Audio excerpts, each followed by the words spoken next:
আসসালামু আলাইকুম। সংবাদে আপনাদের সবাইকে স্বাগত জানাচ্ছি। আমি ফিরোজ তোহা। শুরুতেই বিআরবি কেবলস সংবাদ শিরোনাম। প্রথমে জানিয়ে দিব, মাদুরোকে নিউ ইয়র্কের আদালতে নেওয়া হয়েছে। তারপরে জানিয়ে দেব, মার্কিন ভাইস প্রেসিডেন্টের বাসভবনে হামলা। এখন জানিয়ে দেব, ভেনেজুয়েলা ভ্রমণের বিরুদ্ধে নাগরিকদের সতর্ক করল রাশিয়া।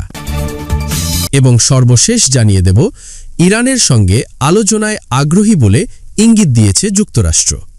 দর্শক, এতক্ষণ শুনছিলেন সংবাদ শিরোনাম। এখন বিস্তারিত জানার আগে আপনি যদি আমাদের চ্যানেলে নতুন এসে থাকেন তাহলে আমাদের চ্যানেলটি সাবস্ক্রাইব করুন এবং আপনি এই ভিডিওটি কোন জায়গা থেকে দেখছেন এবং শুনছেন তা কমেন্ট করুন। আর ভিডিওটি যদি ভালো লেগে থাকে একটি লাইক দিন। মাদুরোকে নিউ ইয়র্কের আদালতে নেওয়া হয়েছে। ভেনেজুয়েলার প্রেসিডেন্ট নিকোলাস মাদুরো ও তার স্ত্রীকে সোমবার ৫ জানুয়ারি ম্যানহাটানের একটি আদালতে নেওয়া হয়েছে। সেখানকার আদালতে মাদুরোর বিরুদ্ধে আনা অভিযোগগুলোর বিস্তারিত পড়ে শোনানো হবে। এর আগে ম্যানহাটানে একটি হেলিকপ্টার থেকে নামানো হয় মাদুরোকে। তার সঙ্গে একজন নারীকেও দেখা গেছে। ধারণা করা হচ্ছে সেখানে তার স্ত্রীকেও হাজির করা হয়েছে। তাদেরকে হেলিকপ্টার থেকে নামিয়ে কড়া পাহারায় আদালতে নেওয়া হয়। এ সময় মাদুরোকে খুঁড়িয়ে হাঁটতে দেখা যায়। শুক্রবার রাতে ভেনেজুয়েলা থেকে তুলে আনার পর নিউ ইয়র্কের ব্রুকলিনের কারাগারে বন্দী ছিলেন ভেনেজুয়েলার প্রেসিডেন্ট মাদুরো ও তার স্ত্রী সিলিয়া ফ্লোরেস। নিকোলাস মাদুরো ও তার স্ত্রী সিলিয়ার বিরুদ্ধে মাদক এবং অস্ত্র চোরাচালানের অভিযোগ এনেছে যুক্তরাষ্ট্র। একই সঙ্গে মাদুরোপুত্র গুয়েরার বিরুদ্ধেও যুক্তরাষ্ট্রের আদালতে মাদক পাচারের অভিযোগ আনা হয়েছে।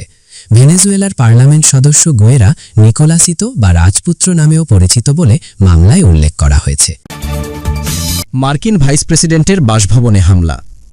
মার্কিন ভাইস প্রেসিডেন্ট জেডি ভ্যান্সের সিনসিনাটির বাসভবনে সোমবার ভোরে হামলার ঘটনা ঘটেছে। সম্ভাব্য চুরি ও ভাঙচুরের খবর পেয়ে আইনশৃঙ্খলা রক্ষাবাহিনী দ্রুত ইস্ট ওয়ালনাট হিলস এলাকায় যায়। কিছু সময়ের মধ্যেই এক সন্দেহভাজনকে আটক করা হয়। কর্তৃপক্ষ জানায়, ভ্যান্সের উহান্নর বাসভবনে ভাঙচুরের ঘটনায় এক ব্যক্তি হেফাজতে রয়েছেন এবং তদন্ত চলছে। মার্কিন সিক্রেট সার্ভিসের মতে ঘটনার সময় ভ্যান্সের পরিবার ওহাইওতে ছিলেন না। স্থানীয় সংবাদমাধ্যমে প্রকাশিত ছবিতে দেখা যায় বাসভবনের জানালাগুলো ক্ষতিগ্রস্ত হয়েছে। সিক্রেট সার্ভিসের মুখপাত্র জানান, অজ্ঞাত পরিচয়ে প্রাপ্তবয়স্ক সেই পুরুষকে আটক করা হয়েছে ব্যক্তিগত একটি বাসভবনের বাইরের জানালা ভাঙাসহ ভাঙচুর করার কারণে। ঘটনাটি ঘটে রাত ১:৩০টার কিছু পর। মুখপাত্র অ্যান্থনি গুগলিয়েলমি বলেন, চার্জ দেওয়ার বিষয়ে সিদ্ধান্ত পর্যালোচনার সময় US secret service, Cincinnati police বিভাগ এবং ইউএস অ্যাটর্নির কার্যালয়ের সঙ্গে সমন্বয় করছে। একজন ফেডারেল আইন প্রয়োগকারী কর্মকর্তা সিএনএনকে বলেন, কেউ ভ্যান্স বা তার পরিবারকে লক্ষ্যবস্তু করেছিল কিনা তা তদন্ত করে দেখা হচ্ছে। তাদের ধারণা, ওই ব্যক্তি ভাইস প্রেসিডেন্টের বাড়িতে ঢোকেননি। হোয়াইট হাউসের এক কর্মকর্তা সিএনএনকে জানান, ঘটনার আগে ভ্যান্স পরিবার ইতিমধ্যে শহর ছেড়ে গিয়েছিলেন। ভেনেজুয়েলা ভ্রমণের বিরুদ্ধে নাগরিকদের সতর্ক করল রাশিয়া। ভেনেজুয়েলা ভ্রমণ না করার বিষয়ে নাগরিকদের পরামর্শ দিয়েছে রাশিয়া। যুক্তরাষ্ট্র ভেনেজুয়েলায় হামলা চালিয়ে প্রেসিডেন্ট নিকোলাস মাদুরো এবং তার স্ত্রীকে আটকের পর সোমবার ৫ জানুয়ারি এই পরামর্শ দেওয়া হলো। বার্তা সংস্থা রয়টার্স জানিয়েছে, কারাকাসে অবস্থিত রাশিয়ান দূতাবাস এবং অর্থনীতি মন্ত্রণালয় উভয়ই একই ধরনের বিবৃতি জারি করেছে। বিবৃতিতে ভেনেজুয়েলার বিরুদ্ধে মার্কিন সশস্ত্র আগ্রাসন এবং বারবার আক্রমণের হুমকির কারণে রাশিয়ানদের ভেনেজুয়েলা ভ্রমণের বিরুদ্ধে সতর্ক করা হয়। রাশিয়া দীর্ঘদিন ধরে ভেনেজুয়েলার সঙ্গে ঘনিষ্ঠ সম্পর্ক বজায় রেখে আসছে, যার মধ্যে রয়েছে জ্বালানি সহযোগিতা, সামরিক সম্পর্ক এবং উচ্চ পর্যায়ের রাজনৈতিক যোগাযোগ। মস্কো বছরের পর বছর ধরে কারাকাসকে কূটনৈতিকভাবে সমর্থন করে আসছে, কারণ উভয় দেশ বাণিজ্য এবং বিনিয়োগ আরও গভীর করার চেষ্টা করছে।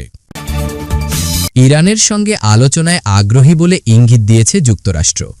ইরানের পররাষ্ট্র মন্ত্রণালয়ের আন্তর্জাতিক ও আইন বিষয়ক উপপ্রধান কাজেম ঘরিববাবাদি জানিয়েছেন, ওয়াশিংটন তেহরানের সঙ্গে আলোচনায় আগ্রহী হবার ইঙ্গিত দিয়েছে।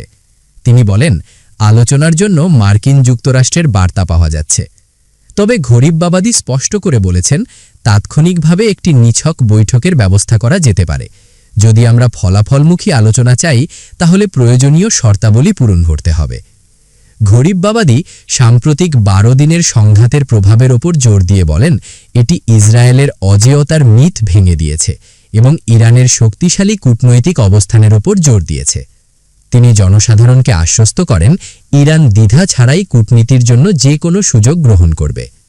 তিনি উল্লেখ করেন সংঘাত পরবর্তী সময়ে আন্তর্জাতিক আণবিক শক্তি সংস্থার IAEA এর সঙ্গে ইরানের সম্পর্ক মৌলিকভাবে পরিবর্তিত হয়েছে।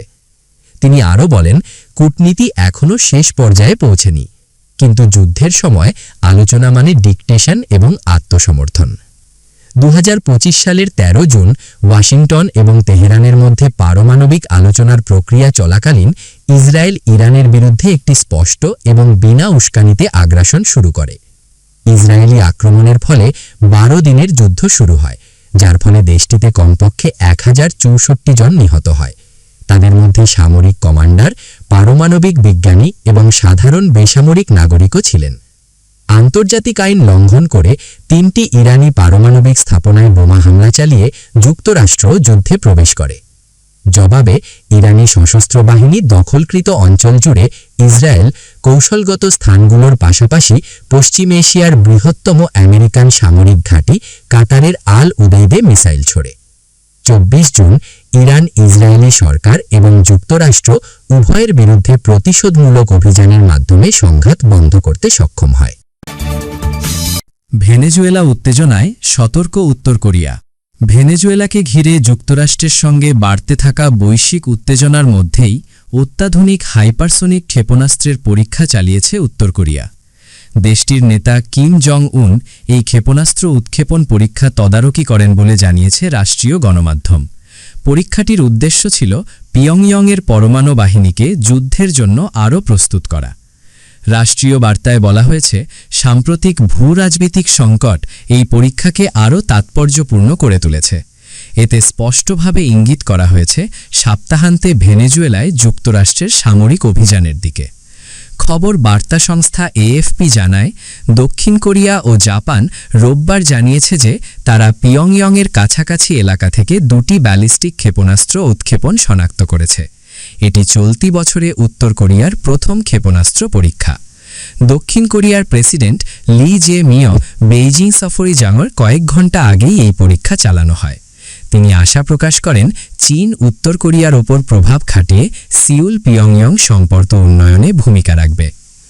সোমবার Korean central news agency KCNA Kim Jong উনের উদ্ধৃতি দিয়ে জানায়, সাম্প্রতিক ক্ষেপণাস্ত্র পরীক্ষা প্রমাণ করেছে যে উত্তর কোরিয়ার পরমাণু বাহিনী বাস্তব যুদ্ধ পরিস্থিতির জন্য প্রস্তুত। কিম বলেন, আমাদের পরমাণু বাহিনীকে কার্যকর যুদ্ধ সক্ষমতায় নিয়ে যাওয়ার ক্ষেত্রে গুরুত্বপূর্ণ সাফল্য অর্জিত হয়েছে। তিনি আরও বলেন, এই কার্যক্রম ধাপে ধাপে উত্তর কোরিয়ার পারমাণবিক প্রতিরোধ ব্যবস্থা আরও শক্তিশালী করার অংশ।